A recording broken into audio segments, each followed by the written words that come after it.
इधर जी अनएम्प्लॉयमेंट है, ये है हालात। एक फोबिया बन गया स्टूडेंट्स के लिए। टेक्नोलॉजी मॉडर्न डिवाइसेस के अकॉर्डिंग लेके आना पड़ेगा। तो सर जरा डर की बात करनी पड़ेगी। नहीं, हमारी टीचर ट्रेनिंग यहाँ पर नहीं है कि हमारा काम थोड़े पैसों में हो जाए।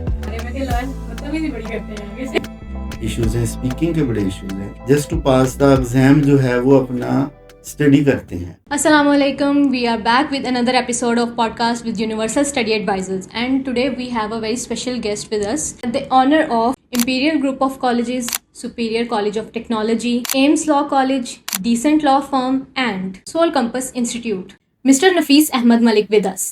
Welcome, sir. Thank you very much. Sir आप माशाल्लाह से इतने सारे इंस्टीट्यूट के ऑनर हैं। आपका तो स्टूडेंट्स के साथ और लॉयर्स के साथ बहुत आना जाना होगा। यस, अल्हम्दुलिल्लाह। अच्छा, मैं आपके साथ थोड़ा बोर्ड क्वेश्चंस नहीं करूँगी। मैं एक कुछ जेन्युइन क्वेश्चंस करना चाहती हूँ जो कि मैं मेरे अपने पर्सपेक्टिव में स्टूडेंट्स को पता होने चाहिए, या फिर हमारे जितने भी स्टूडेंट्स जो बाहर जाने के लिए स्टडी अब्रॉड के लिए प्लान कर रहे हैं अपना, और अभी अपने इंटरमीडिएट में है या मैट्रिक में है, उनके आगे हायर एजुकेशन के लिए उनको पता होनी चाहिए चीज़ें। ये आपके ख्याल से पाकिस्तान में हमारी यूनिवर्सिटीज़ में कौन सी फैसिलिटीज़ लैक कर रही हैं यूनिवर्सिटीज़ हायर एजुकेशन के लिए, वो स्टडी अब्रॉड को प्रेफर कर रहे हैं? अनफॉर्चुनेटली यहाँ पर जो डिजिटलाइजेशन है जो गवर्नमेंट एंड से वो बहुत लैग कर रही है। हमें चाहिए कि हम इंटरनेशनल पैरामीटर्स के अकॉर्डिंग अपने कैंपसेस जो हैं वो बनाएं, ताकि हमारे बच्चे इसमें उसी स्टैंडर्ड पे एजुकेशन गेन कर सकें, अपनी एजुकेशन कंटिन्यू कर सकें जिस स्टैंडर्ड के अकॉर्डिंग ये यूके, यूएसए या यूरोप में जाना चाह रहे हैं। फिर ही हम कहेंगे कि हमारा जो स्टूडेंट है ये उनको मीट करता है, ये उनके चैलेंजेस के अकॉर्डिंग है। तो ये हमें अपने इधर सेटअप जो हैं उनको इन्हांस करना पड़ेगा, उनको मॉडर्न टेक्नोलॉजी मॉडर्न डिवाइसेस के अकॉर्डिंग लेके आना पड़ेगा। तो इसमें बड़ा रोल हमारी स्कूल एजुकेशन का भी है। जो हमारी नर्सरी है वहाँ से भी हमें जो लाट मिलती है, अनफॉर्चुनेटली वहाँ भी ये लैग करती हैं चीज़ें। वहाँ भी हमें इम्प्रूवमेंट की ज़रूरत है। इसके लिए काफ़ी स्टेप्स हैं, जैसे कि हमारी टीचर ट्रेनिंग यहाँ पर नहीं है उस तरह की जितनी बाहर है। हम अपने टीचर्स पे उतना फोकस नहीं करते, फैकल्टीज़ पे उतना फोकस नहीं करते। हम बेसिकली चाहते हैं कि हमारा काम थोड़े पैसों में हो जाए। गवर्नमेंट भी इतनी फंडिंग नहीं दे रही जैसे यूरोप या यूएसए या यूके में गवर्नमेंट करती है एजुकेशन पे इन्वेस्ट। तो हमारे मुल्क में ये चीज़ें तो हैं जिसको अपग्रेड करना है। हमने आईटी को प्रमोट करना है। उसके लिए ज़रूरी है कि बच्चे भी पिछले स्कूल से उतना अच्छा पढ़ के आएँ। उनकी लैंग्वेज के बड़े इश्यूज़ हैं, उनकी हैंड राइटिंग के बड़े इश्यूज़ हैं, स्पीकिंग के बड़े इश्यूज़ हैं। इवन किसी बच्चे को कह दिया जाए कि यार आपने बाहर जाना है तो आर्ट्स करना पड़ेगा, उसका तो बड़ा आर्ट्स तो एक ना कह लें कि उससे। एक फोबिया बन गया स्टूडेंट्स के लिए कि अगर बाहर जाना है तो आर्ट्स कंपलसरी है, तो नहीं करना सर उसके बगैर। हमारे यहाँ पे बहुत सारे स्टूडेंट्स आते हैं, इनका जो क्वेश्चन ही ये होता है आर्ट्स तो नहीं करना पड़ेगा। बेसिक उनकी डिमांड ये होती है हमें आर्ट्स के बगैर भेज दो। मेरे ख्याल से ये सारी चीज़ें लैक करी होती हैं। एक तो बच्चों का कॉन्फिडेंस बहुत लैक करता है उनमें, ठीक है। कॉन्फिडेंस वाइज बहुत चीज़ें कम, वो आगे सोच नहीं पाते हैं कि इससे हमारे कंफर्ट जोन से बाहर भी एक दुनिया है, ठीक है। आपके ख्याल से अगर हायर स्टडीज़ यहाँ पर होती है as compare to studying abroad, ठीक है, let's compare the UK universities and Pakistani universities, इतना स्टूडेंट बाहर जाने के लिए क्यों बेताब है? बेसिकली अगर मैं अपनी एग्जांपल दूं तो मुझे लगता है यहाँ पे प्रैक्टिकल रिसोर्सेज बहुत कम है। ये आप बिल्कुल अच्छा कह रहे हैं। किसी भी मुल्क की जो प्रोग्रेस है, तरक्की का दारोमदार स्किल्ड एजुकेशन पे होता है। यस, अब ऑब्वियसली। स्किल्ड एजुकेशन जो है वो यहाँ पर ना होने के बराबर है। 70% ये होता है कि स्किल्ड एजुकेशन होती है और 30% होती है जनरल एजुकेशन। हमारे ये है कि 70% लोग जनरल एजुकेशन ले रहे हैं और 30% भी नहीं है जो स्किल्ड एजुकेशन ले रहे हैं। फिर एक बहुत बड़ा ड्रॉबैक है कि बच्चे जो है just to pass the exam जो है वो अपना स्टडी करते हैं, बेसिकली वो वो रट्टा नॉलेज मारते के लिए हैं। बिल्कुल नहीं करते। जी। तो अगर हम आईटी को या हम टेक्नोलॉजीज को प्रमोट करेंगे, बच्चों को हम स्किल्ड एजुकेशन देंगे, ताकि वो प्रोफेशनल बने और ख़ुद वो कमाएं। और इतनी ज़्यादा इंडस्ट्रीज़ में इनकी डिमांड है जिसका हिसाब ही नहीं है।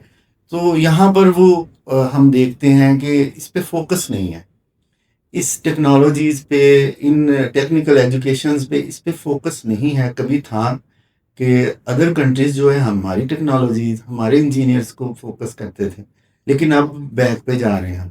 अब कुछ इस तरह से भी चीज़ें हुई हैं ना कि लास्ट अगर हम डेकेड की बात करें, आज से 10 साल पहले की अगर हम बात करते हैं, 2015 में वो वाली चीज़ें नहीं थी जो आज के दौर में है। लेकिन हमारा, मेरे ख्याल से एजुकेशन सिस्टम वही है जो आज से 10-20 साल पहले चल रहा था। तो बेसिकली आप क्या स्टूडेंट्स को एडवाइस करते हैं कि आप प्रैक्टिकल लाइफ में जाने से पहले आपके पास कौन सी एजुकेशन, कौन सा नॉलेज, कौन से स्किल्स आपके पास होने चाहिए कि आप प्रोफेशनल लाइफ में जाके सरवाइव कर सकें, बिकॉज दुनिया बहुत जालिम है। ये जो मॉडर्न टूल्स हैं ना, यस, इसके बगैर अब गुजारा नहीं है। ऑब्वियसली आपको अपने आप को डिजिटल जो डिवाइसेस हैं इस पे अपने आप को प्रमोट करना है, ठीक है। तो जैसे हम देखते हैं कि हम प्रैक्टिकली नॉलेज बड़ा कम है, सिर्फ किताबें पढ़ते हैं, थ्योरेटिकल है। यस, तो प्रैक्टिकली हमने उनको करना है। हमें एम्ड एजुकेशन जो है ना, एम्ड एजुकेशन, उसको फोकस करना है। बच्चे को पता हो मैट्रिक में कि मैंने क्या बनना है आगे जाके। यस, जो एक्सीडेंटली आ रहे हैं बच्चे के, जी इधर नहीं हुआ तो इधर चले जाएं, इधर नहीं हुआ तो इधर चले जाएं, ये भी बड़ा मसला है कि बच्चों को है ही नहीं कि उनको फ्यूचर सेट नहीं है। हालांकि पहला स्टेप हम लेते हैं फ्यूचर सेट करने के बाद, यहाँ स्टेप ले लिए जाते हैं, फ्यूचर बाद में सेट किया जाता है कि ये मेरी डेस्टिनेशन है। फिर वो क्या करेंगे कि इधर जी अनएम्प्लॉयमेंट है, ये है। हालांकि हम समझते हैं कि आपके लिए यहाँ पर बहुत अपॉर्चुनिटीज़ हैं, लेकिन उसके लिए ज़रूरी है कि आप बड़ा मेहनती हों, आपकी एजुकेशन है तो वो एजुकेशन आपकी बॉडी से, आपकी पर्सनैलिटी से नज़र भी आनी चाहिए। ये नहीं कि आपके पास जस्ट पीस ऑफ पेपर है, डिग्री है। उसके लिए है कि आप अपने आप को भी उसी तरह अपडेट करते रहिए। बच्चे नहीं करते, बच्चों को बड़ा समझाया जाता है, टॉलरेंस की बड़ी कमी है कि हम समझाने लगते हैं तो ये बच्चे तो उसमें कहते हैं नहीं नहीं ये आप हमें गाइड करेंगे। हमारी जरा जेंजी जो उनसी कॉम है, उनके साथ थोड़ा सा ये मसला आ रहा है, क्योंकि मिलेनियल्स जो से थे फिर भी जी सर करके मान लेते होते थे। बेशक उनको कुछ भी बताया जा रहा था, लेकिन जेंजी मुकाबले में आती है कि नहीं, मुझे पहले इसका बताएं कि क्या है क्या नहीं। बेसिकली अगर हम देखें, मैट्रिक इंटरमीडिएट ही नहीं, कुछ हमारे स्टूडेंट्स हैं जो बैचलर्स के बाद भी, मास्टर्स के बाद भी उनका विजन क्लियर नहीं होता है कि हमने नेक्स्ट अपना प्रोफेशनल लाइफ में किस फील्ड को चूज़ करें, या जहाँ पे जॉब मिल रही है वहाँ पे हम सेट हो जाते हैं, लाइक कॉम्प्रोमाइज़ में अपनी फील्ड के लेके आगे सीरियस नहीं होते, क्योंकि उनका विजन ही क्लियर नहीं किया जाता। तो बेसिकली आप बाय प्रोफेशन एक लॉयर भी हैं। यस यस, अल्हम्दुलिल्लाह। तो सर ज़रा डर की बात करनी पड़ेगी। नहीं, ओके। आप वो प्रोफेशन बड़ा नोबल है, तो अलग बात है कि बना इस तरह से हुआ है जी, वो कह लेना मिथ्स बनी हुई है लॉयर्स के बारे में, जरा दूर दूर ही ठीक है।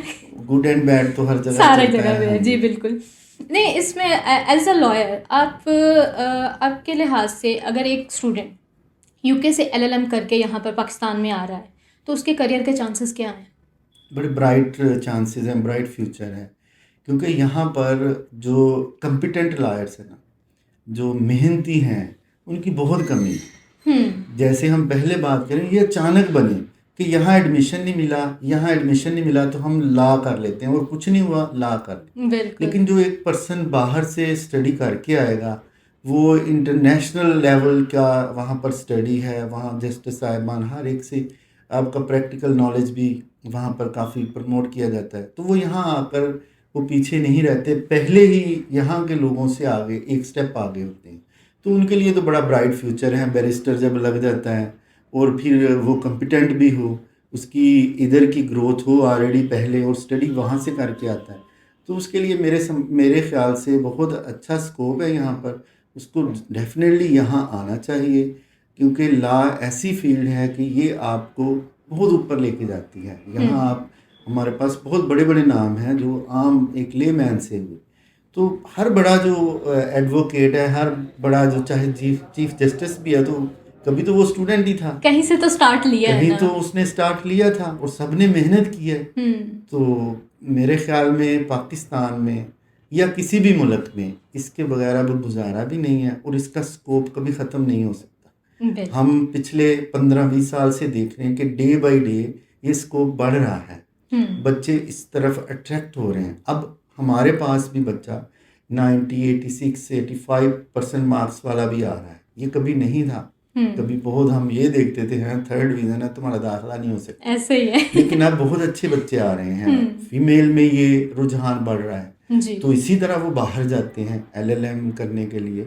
हमारे बड़े अच्छे स्टूडेंट्स जो हैं वो LLM करने गए, तो उनको वाकई ही आना चाहिए और यहाँ सर्व करना चाहिए। यहाँ स्पेस है, कॉम्पिटेंट लॉयर्स की स्पेस है हर बार में, और ये बार बड़ा वेलकम करती है। तो मेरे ख्याल में उनको यहाँ पर आके अपना जो है फ्यूचर वो बनाना चाहिए, मेहनत करनी चाहिए, और स्पेस है।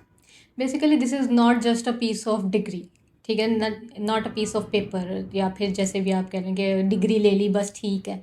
कुछ स्टूडेंट्स होते हैं कि जिनका प्रॉपर होता है कि अगर हमने यहाँ पे कर लिया तो पाकिस्तान में जाके हमारा शायद करियर ना बने या इस तरह, हालांकि बिल्कुल इससे ऑपोजिट चीज़ होती है, क्योंकि जिन यूनिवर्सिटीज़ से वो पढ़कर आ रहे होते हैं वो ग्लोबली रिकग्नाइज होती हैं, ना कि सिर्फ पाकिस्तान में। उनको दुनिया की किसी भी कोने में वो चले जाएंगे, उनकी जो सी डिग्री उनके पास होगी ना वो ग्लोबली रिकग्नाइज्ड है, उसकी एक वैल्यू है, उसकी एक इम्पॉर्टेंस है। वो किसी भी फील्ड, अपनी किसी भी फील्ड में जाना चाहें, किसी भी कंट्री में जाके जाना चाहें, उनके लिए बहुत एक ब्राइट चांस होता है एक अच्छी जॉब सिक्योर करने का। ओके, जो उनसे इंटरमीडिएट के स्टूडेंट्स होते हैं, मोस्ट ऑफ द स्टूडेंट्स को अभी पता ही नहीं होता है कि उन्होंने किस फील्ड में जाना है। लेट्स सपोज कुछ हमारे जो उनसे आई थिंक सो 70 to 80% तो कुछ स्टूडेंट्स ऐसे हैं जिनका शुरू से विजन क्लियर नहीं था। मैट्रिक में मेडिकल कर लिया, बायो पढ़ ली, इंटरमीडिएट में CS कर लिया, और जब ग्रेजुएशन की बारी आती है, यूनिवर्सिटीज़ में जाने लगते हैं, तो उनको समझ ही नहीं आ रही होती है कि अब हम कहाँ पे जाएं, कौन सी फील्ड चूज़ करें। तो बेसिकली मैं ये पूछना चाह रही हूँ कि अब मेरे ख्याल से हमारे कॉलेजेस में इतनी अवेयरनेस होनी चाहिए कि बच्चों को बताया जाए कि बच्चों आपके आगे जो सा फ्यूचर है वो बहुत ब्राइट है, आपके पास मल्टीपल ऑप्शंस हैं, but the best option is to choose in between your field. ठीक है, लेट्स सपोज एक बच्चा FSC इंजीनियरिंग कर रहा है, आगे उसके लिए क्या ऑप्शन है? उसके लिए इतने ऑप्शन हैं कि अब तो बहुत सारे आ गए हैं। तो ये अब काफ़ी पहले से इम्प्रूवमेंट है, जितने भी इदारे हैं उनमें प्लेसमेंट जो है सेंटर बनाए जाते हैं। इसी तरह हमारा जैसे टैवटा या इंडस्ट्रियल जो है चैम्बर ऑफ कॉमर्स के साथ लिंक होता है, तो वहाँ भी ये एक पूरा नेटवर्क बना है जिससे हम फिर बच्चों को ये बता सकते हैं। फिर जैसे कि हमारे जितने भी बच्चे हैं जो एल्यूमनाई हैं, उनके हमने व्हाट्सएप ग्रुप बनाए हैं, वो शेयर करते रहते हैं जॉब्स ये आ रहा है और बच्चे इसमें ज़्यादा जॉब्स आ रही हैं, तो वो एक दूसरे के साथ कन्वर्सेशन चलती रहती है। डिजिटल सोर्स एक बहुत एक अच्छी चीज़ हो गई है हम सबके लिए। अब तो मेरे ख्याल से हर जिस भी लेवल पर चले जाएं, बेशक स्कूल है, इंटरमीडिएट है और ग्रेजुएशन है, पोस्ट ग्रेजुएशन हैं, MBA, जितने भी प्रोग्राम्स हैं, आई थिंक डिजिटल जो सी सोर्सेज हैं बहुत ज़्यादा यूज़ हो रही हैं। इसमें यह है कि सर आप टफ में भी आई थिंक आप टीच करते हैं वहाँ पे लिटरेचर। जी, मैं विजिटिंग लेक्चरर उधर इंग्लिश डिपार्टमेंट में जाता रहूँ। इस तरह आपका डिफरेंट एजुकेशन लेवल्स, लाइक आप इंटरमीडिएट स्टूडेंट्स के साथ भी आपका इंटरेक्शन है, ग्रेजुएट जो ग्रेजुएशन कर रहे हैं इस टाइम पे उनके साथ भी आपका एक्सपीरियंस है, तो आप दोनों को अगर कंपेयर करें तो आपके लिहाज से ज़्यादा एक्टिव कौन सी जनरेशन अभी हमारी चल रही है? ये लॉयर्स बहुत एक्टिव हैं। तो वही बात आ गई ना, इनको ये एक्टिव होते हैं, ये पर्सन जो है वाकई इनमें ना लीडरशिप क्वालिटीज़ होती हैं। क्योंकि देखें आप, केमिस्ट्री है या जितने भी ये सब्जेक्ट्स हैं ना जिनमें बहुत अच्छी हाई परसेंटेज वाले, वो तो बच्चे बिल्कुल पढ़ने वाले होते हैं। ये स्टूडेंट बहुत ब्रिलियंट नहीं होता लेकिन माइंड बड़े ब्रिलियंट होते हैं, तो इनको हाँ ये हमें भी बड़ा टफ टाइम देते हैं। तो हम इनको भी जब इनसे बात करते हैं तो थोड़ा हमें भी होता है कि ये हम आम बच्चों से बात नहीं कर रहे। जो फर्स्ट डे ही बच्चा आता है तो वो अपने आप को समझता है कि मैं अब एक कॉम्पिटेंट एडवोकेट बन चुका हूँ। फिर हम उन्हें समझाते हैं, भाई अभी तुम्हारे 3-4 साल रहते हैं, अभी तुम हाँ अभी काफ़ी चीज़ें बाकी हैं अभी तुमने, तो ये ज़रूरी है। लेकिन हमने एक चीज़ की है कि हम बच्चों की पर्सनैलिटी ग्रूमिंग पे काफ़ी फोकस करते हैं ताकि उसको मैनर्स भी आए, उसको सिर्फ डिग्री ना आए। वो हमारे पास आउट जो स्टूडेंट्स हैं इंपीरियल के हैं, जैसे अब हम एम्स में भी ये काम कर रहे हैं। तो अल्हम्दुलिल्लाह वो बड़े ही डिसेंट एडवोकेट्स हैं बार में, बड़ी मेहनत करते हैं, वो मेहनती बच्चे हैं। तो हमारे जब ये इलेक्शंस वगैरह होते हैं तो तब हमें जितने भी कैंडिडेट्स हैं ये अप्रिशिएट करते हैं कि आपके सारे जो आपसे पढ़ के आए हैं वो बड़े ही नफीस हैं। तो अच्छा, सॉरी टू से बट ये एक मिथ भी बड़ी है लॉयर्स के बारे में कि लॉयर्स बदतमीजी बड़ी करते हैं आगे से। तो ये वो वाली चीज अब थोड़ी सी मेरे ख्याल से सुधरना स्टार्ट हो गई हुई है। हाँ, सुधरनी चाहिए भी। जी बिल्कुल, लेकिन ये टैग एक लग गया है। बिल्कुल ये अदरवाइज ऐसा नहीं है, हर तरह के लोग हर फील्ड में हैं। अगर आप पुलिस में भी देखें तो सारे पुलिस वाले बुरे नहीं हैं। तो लेकिन एक हमने समझ लिया शायद ऐसा है, इसी तरह ये भी एडवोकेट सारे ऐसे नहीं हैं। कई लोगों के पास इतना टाइम ही नहीं है, या उन लोगों को अपने रोजगार की इतनी लगी होती है कि वो अदर एक्टिविटीज में पढ़ते ही नहीं। तो ये मैं समझता हूँ कोई 25% 30% ऐसे होंगे जिनको हम कहते हैं और वो ज़रा हमारी फील्ड में थोड़ा अपर हैंड जा रहे हैं, लेकिन ऐसा नहीं है, काफ़ी मेहनती बच्चे भी हैं। ओके, तो सर माशाल्लाह आपके अंडर बहुत सारे इंस्टीट्यूट्स हैं, किस तरह से ये जर्नी स्टार्ट हुई? ये मुझे 20 साल हो गए जी, मेरा 20 साल का एक्सपीरियंस है इसमें। तो हमने ज़ीरो से ही स्टार्ट किया था। तो इस तरह, लेकिन यही था कि मैं कुछ डिफरेंट इंस्टीट्यूट बनाना चाह रहा था, क्योंकि जर्नल एजुकेशन के, साइंस के बहुत इंस्टीट्यूट थे। तो फिर हमने सबसे पहले लॉ और टेक्निकल एजुकेशन को ही प्रमोट करना स्टार्ट किया फैसलाबाद में। आपका सबसे फर्स्ट इंस्टीट्यूट कौन सा था? ये था MA जिन्ना कॉलेज, फिर मैंने चिनाब ज्वाइन किया, फिर मैंने इंपीरियल बना लिया था। तो इस तरह ये चले। तो अब अल्हम्दुलिल्लाह काफ़ी अच्छा काम कर रहे हैं, लेकिन हमारा फोकस या हमारा मिशन बिजनेस मेनली नहीं है। हमारा फोकस एक अच्छी सर्विस देना भी है। हम अपने हिस्से का काफ़ी काम करते हैं ताकि बच्चे जो है किसी भी तरह, यानी ये बड़ी अच्छी बात है कि हम, वो चाहे बाहर जाएं, उनका विजन बढ़ेगा अगर वो बाहर से एजुकेशन लेके आएंगे, लेकिन हम चाह रहे हैं कि अपने हिस्से का हम ज़रूर काम करें। अब मोस्ट ऑफ द इंस्टीट्यूट्स हमारे इस तरह के हैं कि बच्चों को मेंटली प्रिपेयर नहीं किया जाता बाहर की दुनिया के लिए। उनको बड़ा उनके कंफर्ट जोन में ही रखा जाता है। उनको बताया नहीं जाता कि बाहर इस तरह होगा, अगर आपके प्रैक्टिकल वर्क इस तरह जा रहे हैं, आपकी थ्योरीज इस तरह जा रही हैं।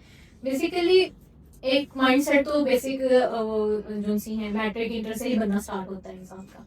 अब आपके लिहाज से हमारे जो से इंटरमीडिएट के स्टूडेंट्स हैं, अगर वो ग्रेजुएशन के लिए स्टडी अब्रॉड को चूज करते हैं, तो क्या ये एक अच्छा उनके लिए ऑप्शन है?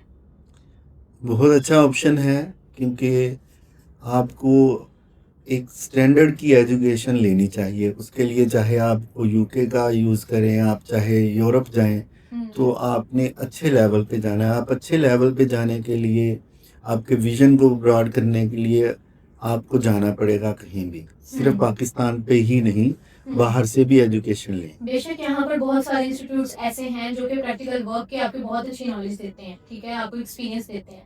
बट अब जैसे मैं अगर यूरोप की बात करूँ, यूरोप में मोस्ट ऑफ द यूनिवर्सिटीज़ में उनके टीचर्स नहीं हैं। उनके जो प्रोफेशनल फील्ड के हैं, रेलिवेंट फील्ड है ना, लेट्स सपोज वहाँ पे इंजीनियरिंग का अगर कोई लेक्चर हो रहा है तो वहाँ पे टीचर्स नहीं होंगे। वो जो इंजीनियरिंग ऑलरेडी वो अपनी प्रोफेशनल लाइफ में कर रहे हैं, प्रोफेशनल्स हैं अपनी फील्ड में, वो आके अपना लाइफ टाइम एक्सपीरियंस शेयर करते हैं। तो आई थिंक पाकिस्तान में इस टाइम पे ये वाली चीज़ बहुत लैक करती है कि हमारे इंस्टीट्यूट्स जस्ट वो टीचर्स को एक हायर कर लेते हैं, प्रोफेशनल्स के साथ उनका ना कह लें कि इंटरेक्शन वैसा नहीं होता है। तो क्या ये पाकिस्तान में इस चीज़ को आना चाहिए या फिर किस हद तक ये आ चुकी हुई है? नहीं, काफ़ी हद तक आ गई है। हमारे जो इधर के स्टूडेंट्स हैं या हमारे ग्रेजुएट्स हैं, प्रैक्टिकली ये नहीं हम कह सकते कि ये बहुत पीछे हैं। जो हाथ से काम करने वाले ना, ये इनमें ये बड़े एक्सपर्ट हैं। तो ये जैसे इंजीनियर्स हैं, तो ये बड़े कॉम्पिटेंट इंजीनियर्स हैं। कहीं भी हम देखें तो अभी भी UK जाते हैं, हमारे काफ़ी स्टूडेंट्स गए हैं UK। तो वो वहाँ जब किसी इंडस्ट्री में जाते हैं तो उनको बड़ा अप्रिशिएट किया जाता है, क्योंकि इनमें टैलेंट बहुत है, टैलेंट है। और ये फिर जब इनको पता चलता है कि यहाँ सर्वाइवल नहीं है, यहाँ कंपटीशन है, तो फिर ये इनका जो इनर सेल्फ है ना, वो जागता है, और वहाँ ये कोई भी फेल नहीं है। अच्छा काम कर रहे हैं। सही है। तो बस बेसिकली आप हम इस पॉडकास्ट को अब एंड करते हैं। आपका आई थिंक हमने बहुत ज़्यादा टाइम ले लिया है आज। नहीं, मुझे बड़ा अच्छा लगा, और ये यूनिवर्सल स्टडी एडवाइज़र को इस तरह के अवेयरनेस प्रोग्राम्स जो है वो कंटिन्यू करने चाहिए। तो इससे हर बच्चे को भी काफ़ी अवेयरनेस आएगी कि मुझे क्या करना चाहिए और वाक़ई कहीं पर क्या लैक कर रहा है या कमी क्या है। बस एक लास्ट हमारे स्टूडेंट्स के लिए कोई आप एडवाइस देना चाहिए? मैं ये कहूँगा कि जैसे कि आपका तो स्टडी एडवाइज़र है, यस। तो जो स्टडी एडवाइज़र्स को ज़रूर कंसल्ट करें, और इससे आपके सामने एक नया जो है एक्सपीरियंस आएगा, आपके सामने नई फील्ड आएँगी, तो फिर आगे चूज़ करना कि क्या आपको बाहर जाना चाहिए कि नहीं, तो वो फिर आप डिसीज़न ले सकेंगे। तो आपको ज़रूर कोशिश करनी चाहिए आपके दुनिया की जो अच्छी यूनिवर्सिटीज़ हैं वहाँ जाके एजुकेशन ले सकें, अगर आप ले सकते हैं तो इसके लिए ज़रूर एफ़र्ट करने चाहिए। चलिए, thank you so much sir, thank you for your time. Thank you very much. Okay the students, हम इस पॉडकास्ट को एंड करते हैं। The last thing is that we are gonna announce our Europe destination soon, so stay tune for more information on it.